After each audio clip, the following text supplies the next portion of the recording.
বন্ধুরা আগে বলে ফেলো তো আমাকে শাড়ি পরে কেমন লাগছে। আমি কিন্তু সুন্দর না।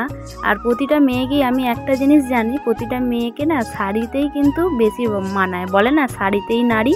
তো শাড়িতে যেন বেশি ভালো লাগে, কিন্তু আমাকে ভালো লাগছে কি সেটা তো আর আমি বলতে পারবো না, সেটা তোমাদেরকেই বলতে হবে। তবে হঠাৎ করেই এই শাড়ি পরার কারণ বা সাজুগুজু করার কারণ হচ্ছে আজকে না আমার ছাত্রীর জন্মদিন। আমি তাকে পড়াতাম, কিন্তু শারীরিক অসুস্থতার জন্য এখন আর পড়াই না।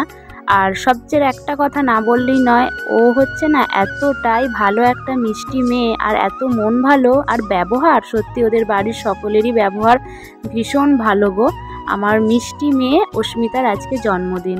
তো আমি তো গরিব ম্যাম, আমি আর কি উপহার দেব, তো যার জন্যই মিস্টার এই ছাতাটা কিনে নিয়ে এসে দিয়েছে, সেটা তোমাদের দেখালাম।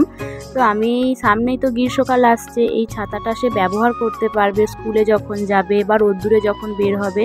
তো গরিব ম্যাম কি আর উপহার দেবে, তো এই ছাতাটাই ওর জন্য আমি কিনে নিয়ে এসেছি। চলো তোমরাও কি দেখবে না অস্মিতাকে কেমন দেখতে, ওদের বাড়ির লোকজনকে। আমার সাথে চলো তোমরা। আমার বাড়ি থেকে অস্মিতার বাড়ি যেতে 5 মিনিটও লাগে না, তাই জন্য আমি হেঁটে হেঁটেই বেরিয়েছি। আর কিন্তু ভীষণ রোদ বন্ধুরা, এত রোদ্দুর, মানে কি বলবো তোমাদেরকে। আমি একটা ছাতা নিলেই ভালো হতো, তো ছাতা তো নিইনি, এমনিই যাচ্ছি। তো দেখো বন্ধুরা, এসে পড়েছি ওদের বাড়িতে। এখানে কিন্তু মাইকের ভীষণ আওয়াজ, এটা হচ্ছে ওদের বাড়ি, আর মাইকের খুব আওয়াজ হচ্ছিল, যার জন্য আমি মিউট করেছি। আর সবচেয়ে ভালো লাগলো গেটে এই যে ম্যান দুটো দাঁড়িয়ে আছে না, আমার তো ভীষণ ভালো লেগেছিল। আর দেখো এই হচ্ছে আমার মিষ্টি মেয়ে অস্মিতা, এতটাই আমাকে ভালোবাসে, ম্যাম ম্যাম করে। আর ওর মায়ের তো কোনো তুলনাই হয় না। আমার মিষ্টি বৌমা, ওর মায়ের নাম হচ্ছে অর্পিতা, ভীষণই ভালো একটা মিষ্টি মেয়ে। তো আমাকে ঘরেতে আবার জল মিষ্টি খেতে দিয়েছিল, তো সেটাও আমি তোমাদের সঙ্গে শেয়ার করলাম। আর দেখো এইটা হচ্ছে বৌমা, মানে অস্মিতার মা, ভীষণই মিষ্টি একটা মেয়ে, যেমন মিষ্টি মা তেমন তার মিষ্টি মেয়ে।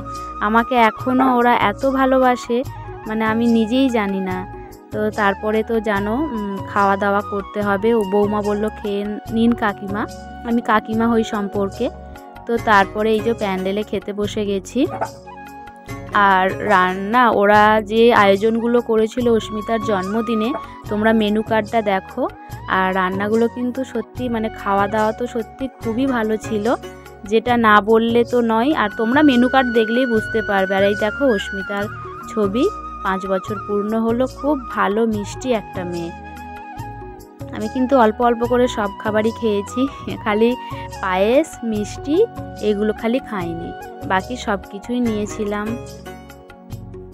তারপরে খাওয়া দাওয়া শেষে আইসক্রিমটা আমি হাতে করে নিয়ে চলে এলাম, কারণ আইসক্রিমটা আমি মিস্টারের জন্য এনেছিলাম।